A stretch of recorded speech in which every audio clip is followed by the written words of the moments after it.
Good evening, ladies and gentlemen. Welcome to the October meeting of the Clackamas Water Board. Would you please rise and follow me? I pledge allegiance to the flag of the United States of America and to the republic for which it stands, one nation, under God, indivisible, with liberty and justice for all. Dr. So was unable to be with us this evening, so he was asked that as Secretary I chair the meeting. Adora, would you call the roll, please? Commissioner Fly, Here. Commissioner McNeil, Here. Commissioner Sterling, Present. and Commissioner Hubbardson. Here. Chair would entertain a motion to approve the modified agenda. Motion to approve. Second. Discussion? Yes. Considering the untimely distribution of the two documents that the general manager has passed out, I believe in the agenda items number 4 and number 5 should be removed at this time. In addition to the reason not having enough time to adequately review the documents that Mr. Moore submitted, I believe the constitutional attorney needs to look at those sections so as to determine if in fact the person's constitutional right for free speech would be voided by passing such amendments in the board policies. Thank you. Is there any other comments or questions? All those in favor? Aye. Opposed? Motion carries. We will now move into public comment prior to our public hearing. Is there anyone who would like to speak to items not on the agenda at public comment? Seeing none, we will recess the regular meeting and open the public hearing on ORS 190 agreement, Clackamas River Water and Sunrise Water Authority. This is the first public hearing of the Clackamas River Water Authority's Board of Commissioners, Clackamas County, Oregon, will be called to order to allow members of the public an opportunity to testify regarding the proposed ORS 190 agreement between CRW and Sunrise Water Authority. The public hearing will be closed by board action, and the second public hearing will be held at the next CRW board regular meeting on November 14th, 2013. We move to public comment, and the first individual I have on the list is Mr. Bill Schoenberg. Is that correct? I'm not speaking. Okay. Looking on the list, thank you. Just present, all right. The first person who's actually asked to speak is, handwriting is difficult to read. I apologize. Kobe Bill Kabizman? Kabizman? Yeah. Mr. Kabizman, please. Thank you. The second person is also Paul Elsner, I believe, and Right. you could join me at the same time. Not a problem. We'll save the board some time. So my name is Bill Kabizman. I'm an attorney with Harvey Schubert there, and we serve as a city attorney for Oregon City. And hopefully we submitted this letter to you tonight. I saw you had a chance to at least glance at it this evening. And you probably also received a copy of our letter. My name is Paul Elsner. We represent the South Fork Water Board, and we sent a letter off to Chair Soa on October 7th. I also see that you had an opportunity, you had at least a chance to glance through that. And both Mr. Gleisman and I are here basically speaking on the proposed intergovernmental agreement we have with Sunrise Water. Could you gentlemen perhaps, for the benefit of the Clackamas River Water ratepayer, expand a little bit more in regards to specifically who it is that you represent and the how it is that you've come about to be here, or perhaps you're going to go ahead and explain that to our ratepayers? Sure, and I think we will get to why we're here. What I can tell you specifically who we represent is the city of Oregon City, the entity that is the city, And we represent South Fork Water. And that essentially constitutes a substantial number of ratepayers. Let's hold our questions until they've actually had a chance to testify, and then if there are questions, there'll be an opportunity to ask the questions. So let's go ahead with your Okay, testimony. I'll take the lead. Thank you, sir. As I said, our firm represents the South Fork Water Board, and an attorney in our firm, Chris Crane, who authored the letter, and he and I both had an opportunity to take a look at the proposed intergovernmental agreement between Clackamas River Water and Sunrise Water Authority to create what appears to be a separate entity, charged with many of the activities and functions that both Sunrise Water and Clackamas River Water have. We understand and we applaud the what you are attempting to do by creating to efficiently manage and operate basically an approach to efficiently manage and operate your systems, and so that they both complement one another. And I said, as Mr. Crane said in his letter, that South Fork Water Board supports your efforts to improve coordination and long-term planning and to explore possible operational and administrative efficiencies among the two water providers. However, we are concerned, South Fork Water Board is concerned that the agreement apparently contemplates extending Sunrise Water Authority's statutory protection from territorial withdrawal to a proposed new entity. We note that that Clackamas River Water faces a loss of service area to annexation, while Sunrise Water enjoys a stable service area. And the agreement goes on to provide that the full benefits of each entity under their respective governing statutes inure to the benefit of the entity, this new commission that you're proposing. We do not believe that the proposal, that particular proposal will be effective, and we do not believe that if you are attempting to essentially protect the turf of Clackamas River Water from possible annexation activities by the city of Oregon City, I think that will, in fact, that will fail. And as you know, and basically we believe, South Fork Water Board believes that it would, if you attempted to exercise that authority, the commission attempted to exercise that authority, you would unfortunately have to engage in litigation. And we believe that any attempt to exercise, basically, what I'll say is have a territorial stasis, would have an adverse impact on our clients. So we believe that we would ask that you hold off on consideration of that intergovernmental agreement, and if possible, withdraw a portion of that intergovernmental agreement from it in its draft form. I'll let Mr. Weissman go on. Thank you. And I think South Fork and Oregon City both share their concerns. And we also support what CRW and Sunrise are trying to do to the extent there's mutual benefit involved in it. That's great, and it's something that Oregon City supports. But we do have a significant concern about the ability, the impact that the provision Mr. Ellsner discussed would have on Oregon City and its future growth. For a little history, I know just to present the full picture, in 2005, CRW tried to transform itself into an authority through a board order of Clackamas County, of the county itself. Oregon City and South Fork challenged that attempt then. We ended up prevailing all the way through the Court of Appeals, and the CRW wasn't able to do it that way, and probably not going to be able to do it this way.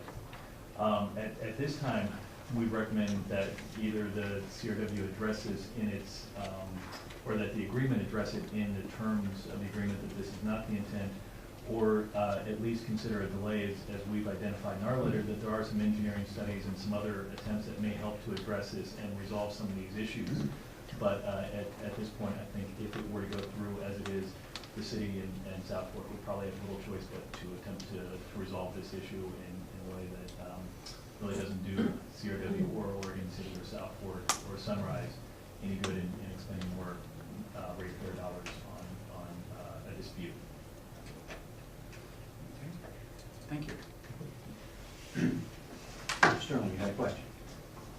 Gentlemen, have you been provided with this referred to as Ordinance 03213 with a yet another draft copy of the ORS 190 that's been put forth by Mr. Moore? The only copy I have is what's labeled version 2, draft August 13th, 2013. If there's a new version, we haven't seen that. Yes, then you haven't seen one. This is referred to as final version, Okay. October 3rd, 2013. So it's extremely important, and I'm sorry that you have to come this evening without having had this copy made available to you so that you could delve into it and properly serve the citizens of Oregon City as well as the ratepayers of South Fork. It's extremely important that you understand that, because this document, as it is presented, provides no opportunity for it to go in front of the judge before these people here sign it. Obviously, I'm against this. Do you have any doubt in your mind that I'm against it, either of you two gentlemen? We'll take your word. Right, and let me assure you that you can pass it on to your citizens and your ratepayers also too. It's a very expensive document to my ratepayers. Do you have any further questions?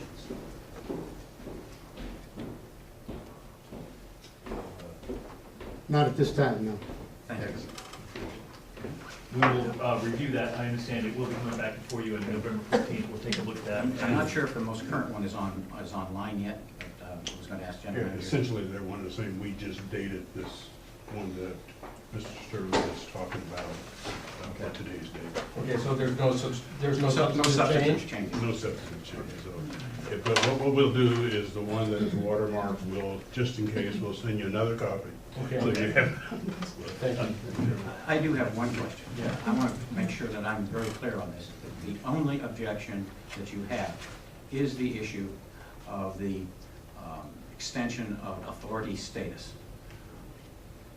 Let me, That's what I got from your testimony. Yes. That's the most substantial one. What I can tell you is that John Lewis, who is the Oregon City Public Works Manager, had some additional comments, and we talked about them, and we thought, that's more operational. At this level, this is something the city is concerned with. At a operational level, there's some things that, maybe might be improved, but it's the type of thing where the CRW and Oregon City work together on a daily basis. Oregon City serves some area in CRW serves areas in Oregon City. And we fully expect that cooperation to continue. That's not the issue. It's more the 30,000-foot level. This is the key one for the city. Yeah, from our perspective, from South Fork's perspective, what this is it's a jurisdictional issue and essentially an authority issue. In terms of what authority can be transferred and what authorities you can grant to this new commission. With the way we read the way we look at this agreement, it appears to attempt to expand and create some third party or some third entity and invest in it authority which we don't believe that can be transferred. Okay, because it's not actually authority, if you look at the statute, that's basically given to either Sunrise as a water authority or Clackamas River Water.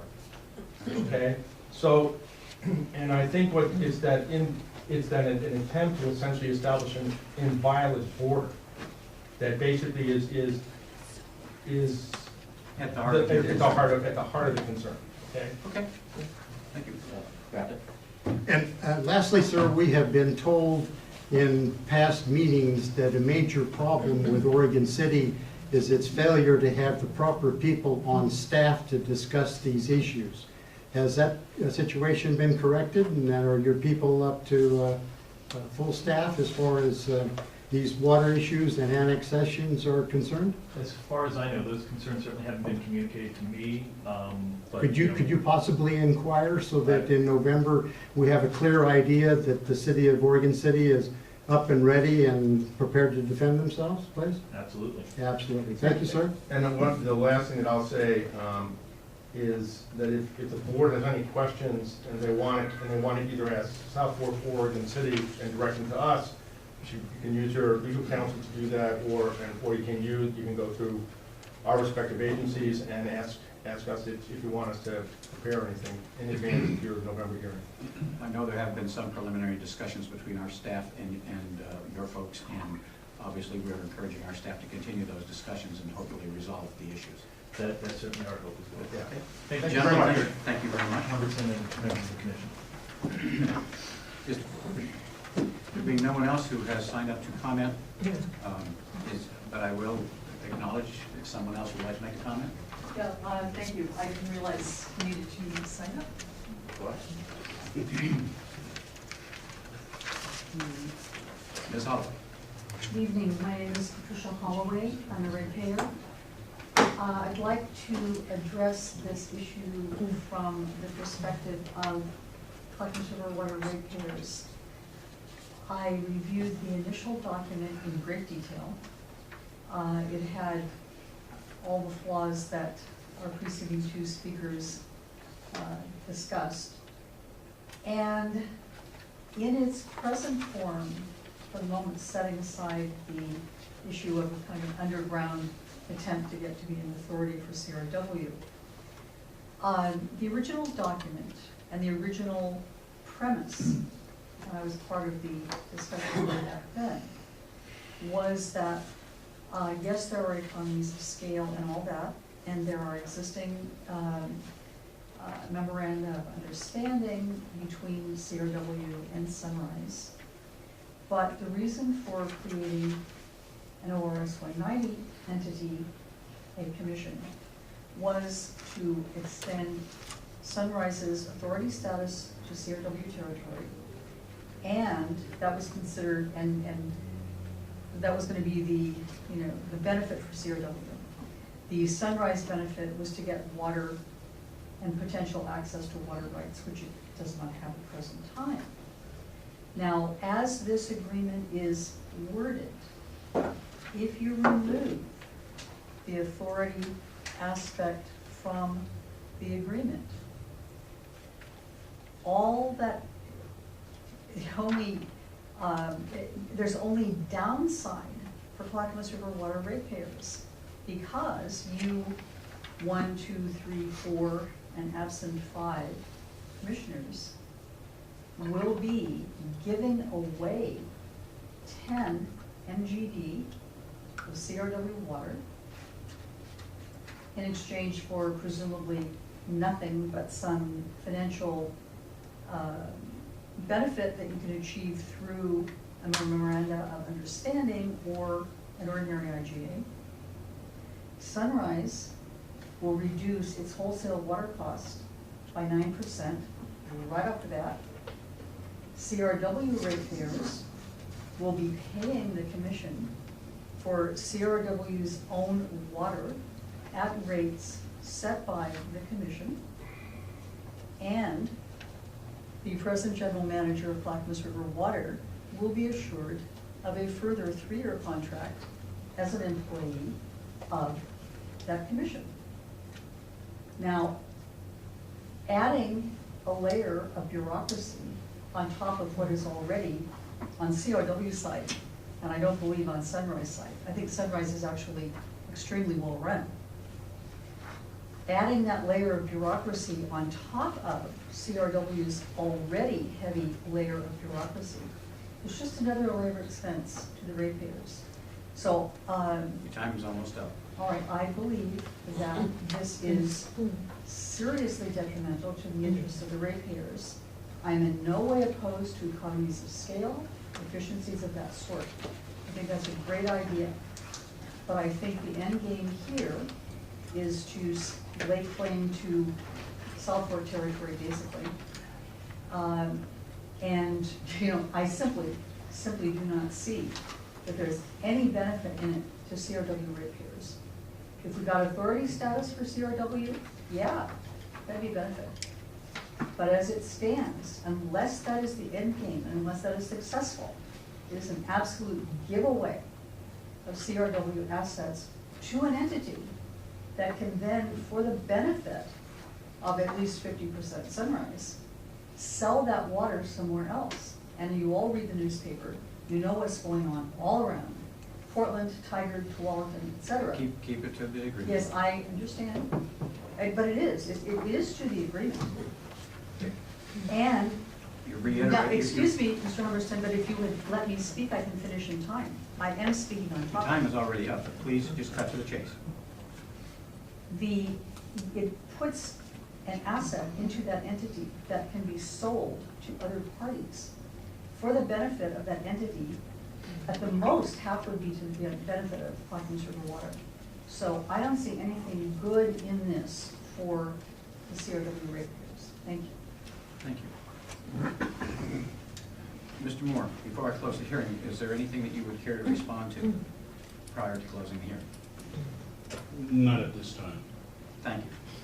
Any other members of the board care to make comment? Okay.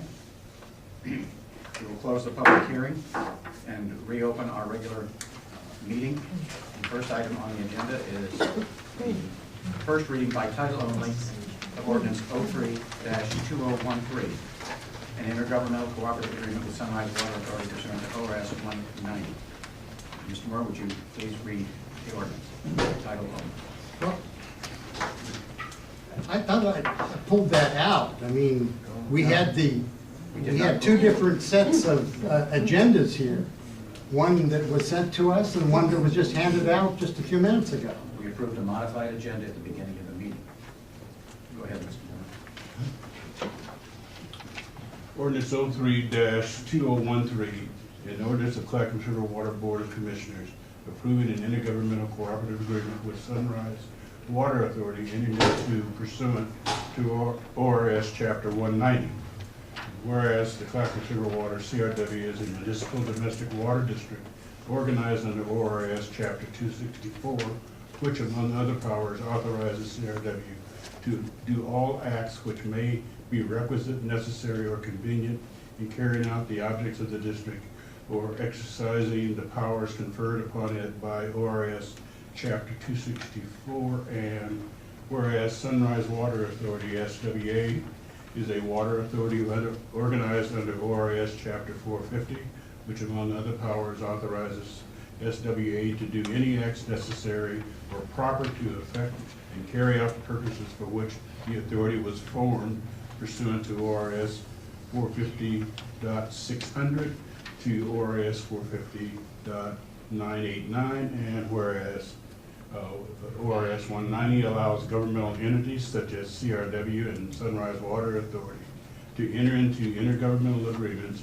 and once entered into, the unit of local government, consolidated department, intergovernmental entity, or administrative officer designated in such agreement to perform specified functions or activities is invested with all powers, rights, and duties relating to those functions and activities that are vested by law in each separate party to the agreement, its officers and agencies, and whereas CRW and SWA have negotiated a cooperative agreement which establishes a joint entity for the purposes of cooperatively managing the assets and operatives of the two agencies with the intent of achieving more efficient operations not available to the separate entities and providing other benefits such as boundary protection not currently available to CRW, and whereas the CRW board has determined that it is in the best interest of CRW to approve the cooperative agreement negotiated between the parties, which draft agreement has been subject to public hearing and testimony. Thank you. Item number 3, Resolution 06214. Is there a motion? Move to approve. Second. Questions or discussion? Hearing none, all in favor? Aye. Aye. Opposed? No. Motion carries 3-1. Item number 4, Resolution 07-214. Is there a motion? That was pulled out of the agenda. No, it wasn't. Yes, it was. I asked the door to repeat the vote. It was agenda items 4 and 5 that he pulled. He didn't pull number 3, which we haven't addressed yet, which is the resolution 2013. My understanding is that was a request. The Voted on. board voted to actually keep the agenda as is with the addition of the additional agenda item. That was my understanding. Am I incorrect? That was my motion. That was my motion. And then he It was to pulled approve for- the agenda the way it is. Okay, it's not very clear, but. No, it's not clear at all. Well, the intention of We may want to, for the record, bring the issue back before the board and clarify the record. Okay, gentlemen, you care to make another motion? I do. Please make the I motion. move to approve the agenda as it was published in front of us here. Is there a second? Second. Any other comment? I object. Objection is noted. All those in favor? Aye. Opposed? No. Motion carries 3-1. Resolution 07214, item number 4. Is there a motion? Are you not going to do agenda item 3? We already did. Just did it. This one, it's, that's section 4. I have this agenda item 3. That was an additional agenda item. Remember, we added that item to the agenda? What I have here for item number 3 is 06-2014. Yeah, right. Let's see what agenda. Okay, this is the agenda, additional agenda. We already did this. Right. Number 3 is section 4, board policy. We Resolution, okay. I thought you approved the first reading for the ordinance. No. Okay, you didn't. We just did the Okay. first reading. All right. Okay? All right. So we're on On number 4. number 4. Yes. Number 3 was approved. What happened was additional agenda item, first reading was done. Then we approved resolution 06-2014, second reading. Then we are now moved to item number 4, resolution 07-2014. Is there a motion? So move to accept. Second. Discussion. I object. Objection is noted. All those in favor signify by saying aye. Aye. Opposed? No. General Manager. Yeah. I hate to prolong the agony, That's all right. but I believe that Ms. Campbell is correct. We did not read by title Resolution 06-2014. So what you're asking is that we actually read the, And you should read it by title, I think, for purposes of the record. tell you what, And this, I think the board should act on it. well, we have active, go ahead and read the Okay. resolution 06-2014 and 07-2014 by Okay. title. All right. That makes it work better. That is fine with me. Resolution dash 2014, a resolution amending Clackamas River Waters Board Policy, Business Operations, Section 4. Whereas a regular meeting was called by the Clackamas River Board of Commissioners of Clackamas River Water District on October 10, 2013, and whereas pursuant to the provisions of ORS 192-640, notice of said regular meeting and the purpose thereof was given by email, clackamasriver.water website, and/or telephone to the members of the governing body, the news media, which has requested notice, and the general public in accordance with the requirements of said statute. And whereas after consideration, the Board of Commissioners finds that, 1, Clackamas River Water Board Policy, Section 4, Business Operations establishing governance for the board. Now therefore be it resolved by the Board of Commissioners, Clackamas River Water, that Clackamas River Water Board Policy, Business Operations, Section 4 is amended to read. And then I'll go on to read the next one. 07-2014. And Adora, thank you.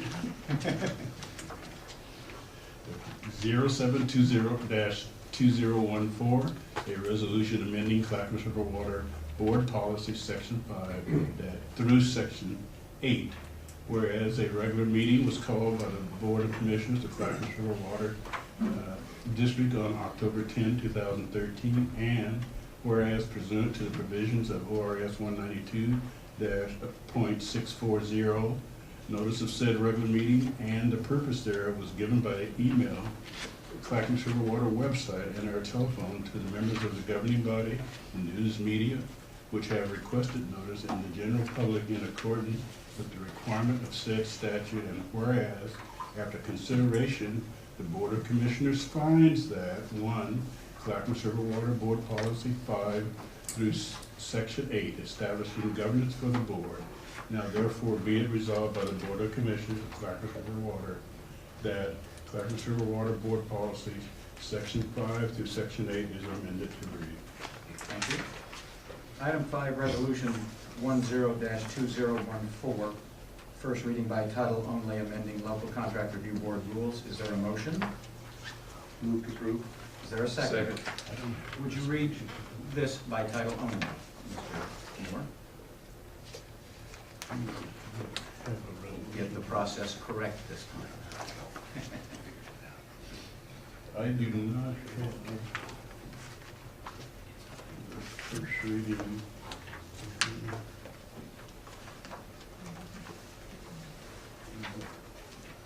Mr. Chairman, we're going to have to pull that one for the next meeting. I do not have a resolution for that. Okay. Would you withdraw your motion? Or amend the motion to remove item number 5. Yes. Second. Then item number 5, all in favor of removal for the agenda and postponing till our next meeting? All in favor? Aye. Opposed? Very you. Motion carries. Item number 6, to approve the construction contract award for CIP 10-5108 Carver Bridge Transmission Main Phase 1 North Intertie. Adam. Good evening. Just a point of order, I guess. I believe the local contract review board needs to Yes. convene for this. Yes. Award. Do we have to do that as an actual convening of the contract review board in language? You don't have to legally, but as a matter of course, CRW has. So I think our practice has been to convene the contract review. So I would invite you. Then I'll recess our regular meeting and convene the contract review board effective at 6:31 p.m. Adam. Thank you, Commissioners. Adam Bjornstead, Engineering Manager. And I'm presenting on construction contract award for the Carver Bridge Transmission Main Phase 1 North Intertie Project, CIP 10-5108. As is, you can see in your agenda write-up, I don't have any slides, but I'll just go through it briefly. The project is Phase 1 of the Carver Bridge project, Intertie project. This piece of the project, or this project, will from the northern extents of the project area, which is the intersection of Highway 224 and Springwater Road in Carver. We will be tying into a 12-inch water main that is Sunrise Water Authority's water main. We have been granted permission to do this. And this will provide a 12-inch water line that will then run down and interconnect with the 18-inch water main that is being built as part of the county construction project for the Carver Bridge. This was a budgeted project, budgeted CIP in the 13-14 fiscal year. And we advertised the project to 4 bidders. It was within the intermediate bidding range according to the rules, so we did not have to go to formal bid. So we got at least 3, and in fact we did. 3 of the 4 responded. And on September 24th, held a bid opening. As I said, 3 bids were received, and Exhibit A summarizes just the invitation to bid and scope of the project. And then Exhibit B, I'll draw your attention to that. That is the notice of intent to award with the spreadsheet attached to that, which has the results of the bid opening in detail. The 3 bidders were DM Excavating, Wildish Standard Paving, and K&R Plumbing Construction. The apparent low bid was DM Excavating Company out of Happy Valley, Oregon, at $89,130 even. And staff reviewed and concluded that through this notice of intent to award then was issued to DM Excavating to award the project to them. We proceeded to evaluate the contractor through the normal means by checking the MOLE prevailing wage, eligible contractors list, and also the construction contractors board review this for their responsibility determine that the contractor is responsible. We used D&M on a number of projects with great history with that contractor, and recommend that the staff or that the board award the contract. Thank you. We'll place a motion on the floor, and then we'll have questions. Is there a motion to accept the bid? Second? Okay, questions? Yes. Adam, what is it that is first and foremost in your mind in regards to the disparity among the 3 bids that were submitted? That's a good question. And historically, we do receive a range in bids. Part of the issue with, I shouldn't say issue, but certain contractors, for whatever reason, will weigh certain bid items heavier than others. DM Excavating and K&R Plumbing historically are local contractors that are very competitive and accommodate the local water districts with very competitive bids. Really, if you look at the spreadsheet, you can kind of go down and see the items that were more outstanding among the bidders. Did you notice the difference in the cost of material, the pipe itself? I did, yes. Yeah, we have and you're correct, the range there, price per foot for ductile iron water line, in this case, 12-inch restraint, was $65 a foot versus $85 a foot. That were actually the bid by two of the bidders. And again, we find that the low bid is definitely within our historic costs for that type of material. And it falls within the specifications? That is correct. The material that's being provided? Yes. Okay. Yep, all the bidders receive the same bid document with all the specifications and design drawings. May come down to a contractor's goal to achieve a certain amount of markup. Certain contractors operate differently in that sense. So there could be a number of reasons.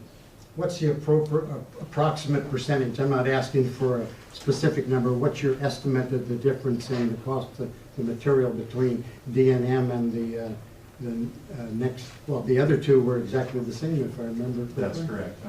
What's the percentage difference? I didn't calculate that, but.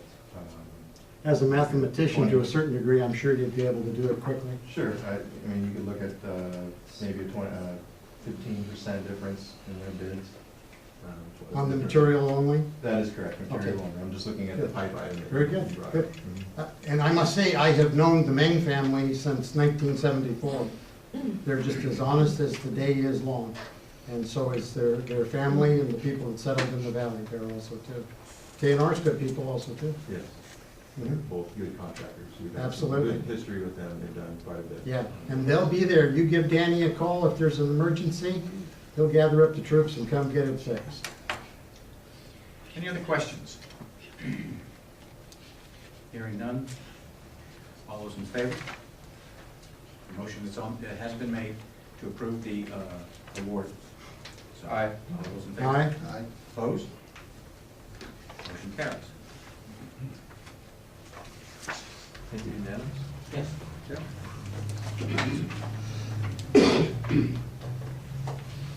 Consent agenda. Is there a motion to approve the consent agenda? Motion to approve. Is there a second? Second. Moved and seconded. Questions? All those in favor? Aye. Aye. Opposed? No. 3-1. Motion carries. Financial reports. Carol? Good evening, Carol Bryce, Chief Financial Officer. This evening on presenting financial reports, we have, starting off with the accounts receivable aging. And the September balance was quite a bit higher than the balance for July, but that's to be expected this time of year because the August billing is always higher than the June billing. So we had a balance that was about $65,000 higher than it was 2 months ago. But when we look at what the current balance is outstanding, we're down to about $63,000, $64,000. So we have been collecting at a pretty good, responsible pace. And in fact, the outstanding balance currently is about the same as it was at the end of the June billing, in spite of the fact that the August billing was very high. And for some of our customers, it was the highest water usage they had had in many years, primarily due to the weather. We had an earlier, warmer spring, summer, and so the August bill is, in my estimation, will be our highest bill cycle this year. Cash and investment position as of September 30th, we have a little over $9 million. Our LGIP is at 7.6, and the general checking account is $1.7 million.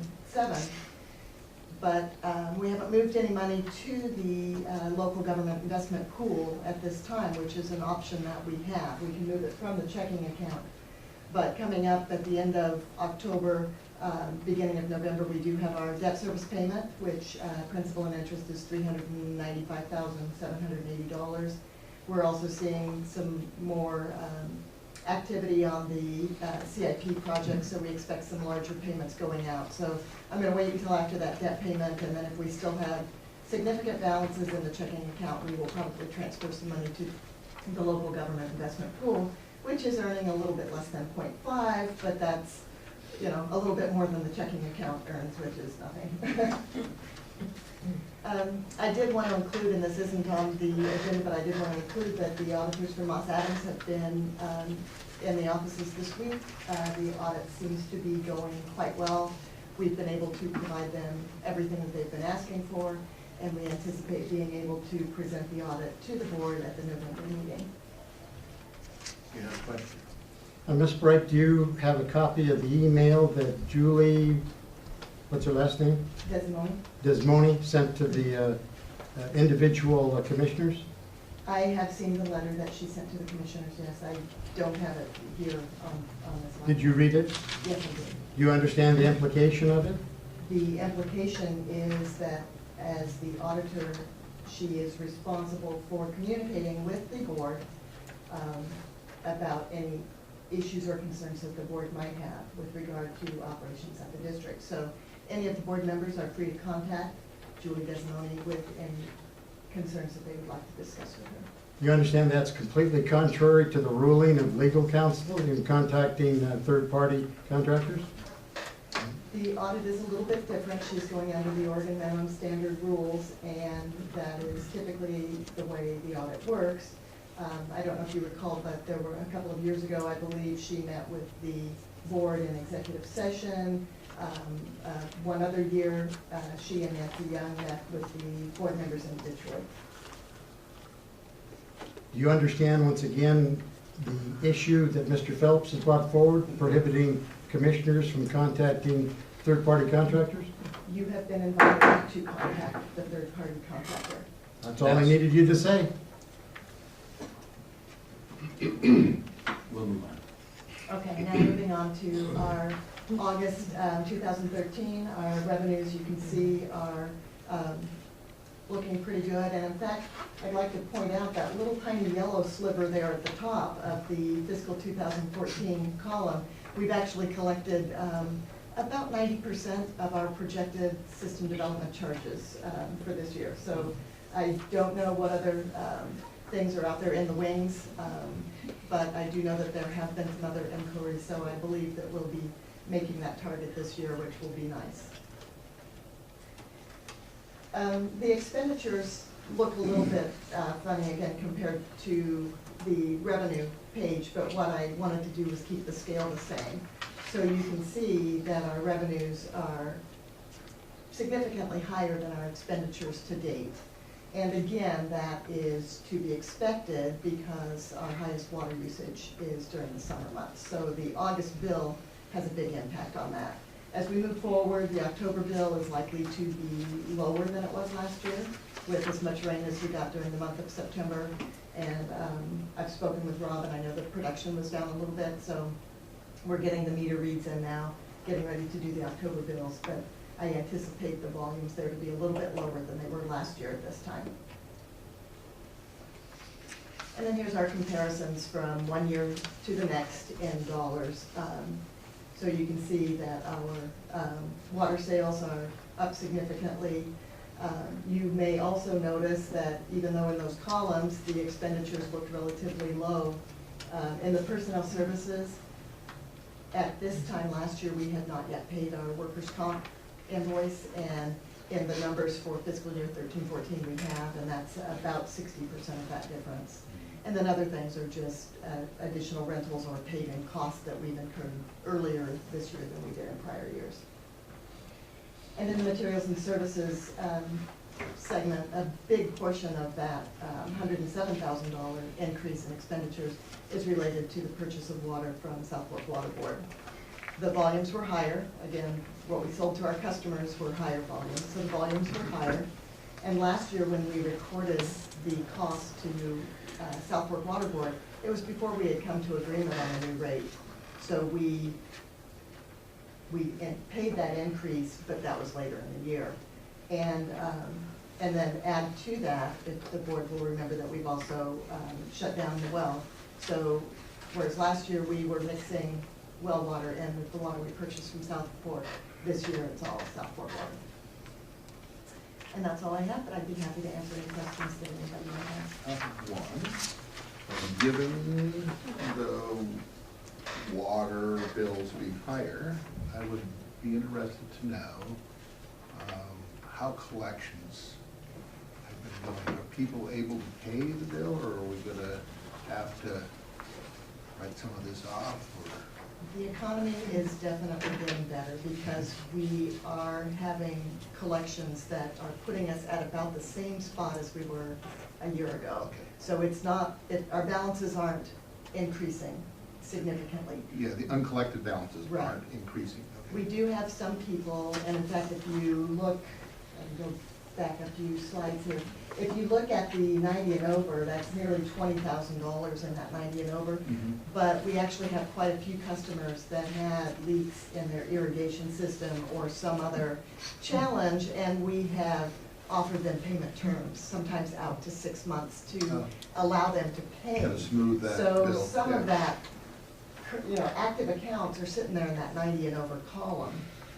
And we've made payment arrangements with people, and we So expect to collect talk to that. them and communicate with them, and they've been keeping up their end of the bargain. Okay. So I had the same concerns Yeah. as you with these large bills. Right. Are people gonna be able to handle it? But so far, I think that more people are working, the economy has improved enough to enable them to make those payments. Good, thank you. Okay. Any other questions? Thank you, Carol. Thank you. Mr. Moore, Yes. management report. This was a report, we have spent quite a bit of time with our counsel that we have ordered we have hired to assist us with the current litigation. We've had several conference calls with them. There was a hearing that was held on September 12th. I think some of the board members were in attendance at that. There was a challenge by ex-Commissioner Mitchell to not allow both CRW and the county. Standing in that hearing, the judge rejected that argument, and I believe a hearing is scheduled for November 12th, at which time the issues that were alleged will be heard by the Circuit Court of Clackamas County. We continue our meetings with the Milwaukee staff. We've had 2 meetings with them. They've been very productive.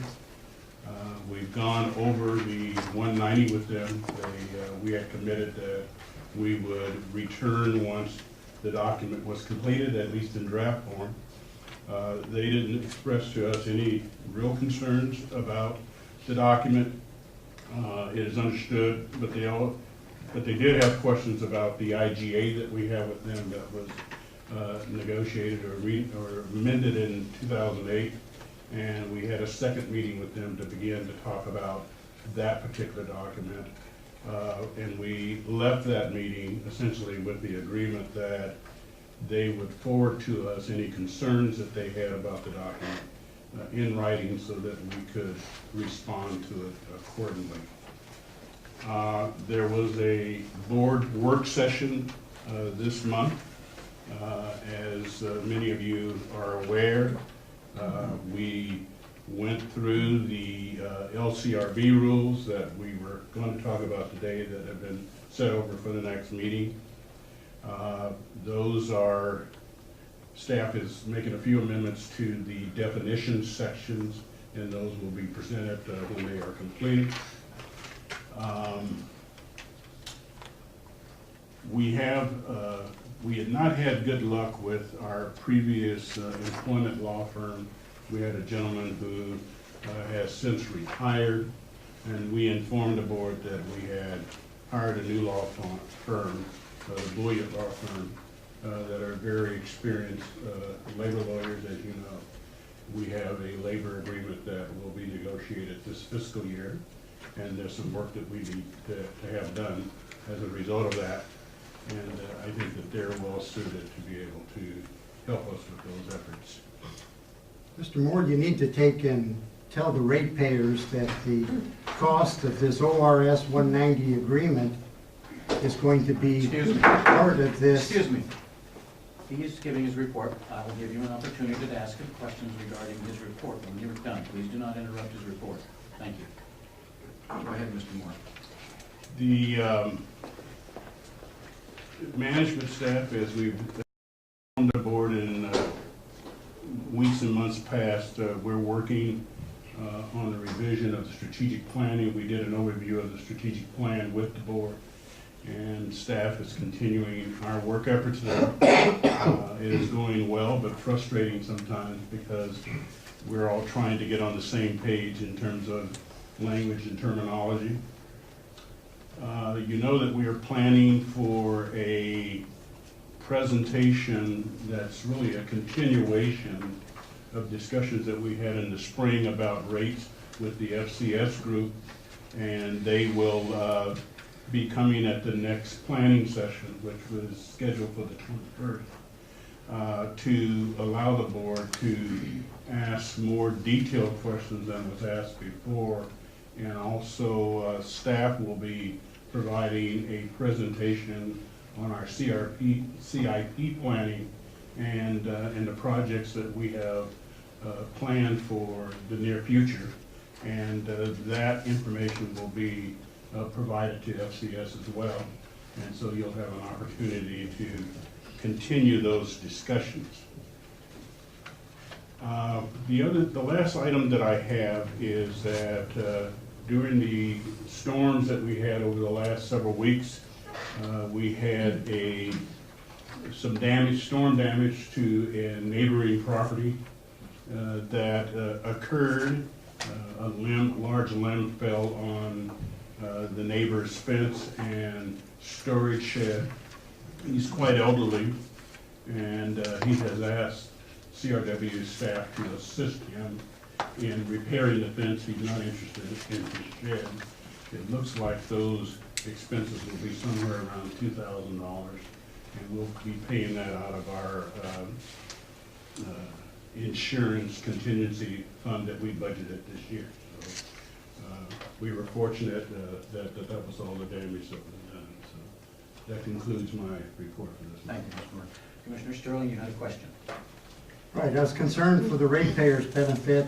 Well, let me first preface that the two union people that have contacted me assure me that there's not going to be any problem in settling their union contract. I mean, that's just information that they provided to me and asked me to keep it on the QT. And I felt very comfortable with them contacting me. But the thing that concerns me at this time, Mr. Moore, is that you're continually putting off the fact of the huge cost this ORS 190 is costing the ratepayers.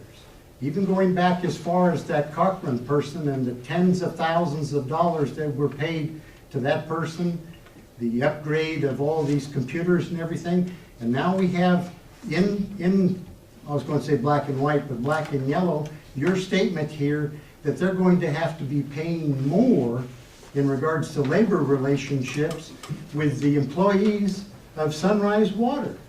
I mean, somewhere along the line, it's got to stop. The ratepayers have got to take and stop having to pay more and more. Is there a question? I don't have anything else to say. Would you care to respond, Mr. Moore? At this I time? didn't hear a question, so there's nothing to respond to. Fair enough. Okay, any other commissioners have questions of the general manager? The limb, was this tree on our property? The tree was on our property Okay. and fell across the I fence. understand, thank you. Mr. Klein? No, I don't have Okay. Public comment. This is the final opportunity for the public to make comment. Is there anybody in the audience that has anything they feel they need to say? Seeing none, commissioner business.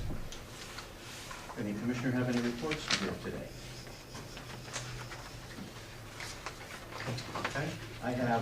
three things that I would like to make a comment on. I had the opportunity to take the Bull Run watershed tour. I would encourage anyone who hasn't done it to do so. It was very both entertaining and educational. And it was interesting to note the difference in the geology and how the Bull Run geology gets their water compared to ours. It's very informative as far as I was concerned. Then I had the opportunity to take the Clackamas Water Providers Tour for our watershed, and once again, very interesting. I would encourage people to take it, and there was a particular focus on what PG&E is doing with respect to protecting the fish and fisheries in general, and that was particularly fascinating in some of the new technology that they're using to encourage the salmon runs. I think those of you who like to fish or who are into environmental issues would find it very, very interesting. And finally, I attended the SDAO conference on boardsmanship, and there were a number of issues that they raised. I don't have all of those with me, but there were 2 points that I thought were, that hopefully we'll always all remember. One is that when the board makes a decision, whether it is a 3-2 decision, a 4-1 decision, or a 5-0 decision, it is a board decision, and we all own it. And the second one was strongly recommended that all boards develop their own particular code of conduct, not just go by the state's code of conduct, but also develop one of their own. And I know that Mr. McNeil is working on that on our behalf. That said, meeting is adjourned. Thank you, ladies and gentlemen.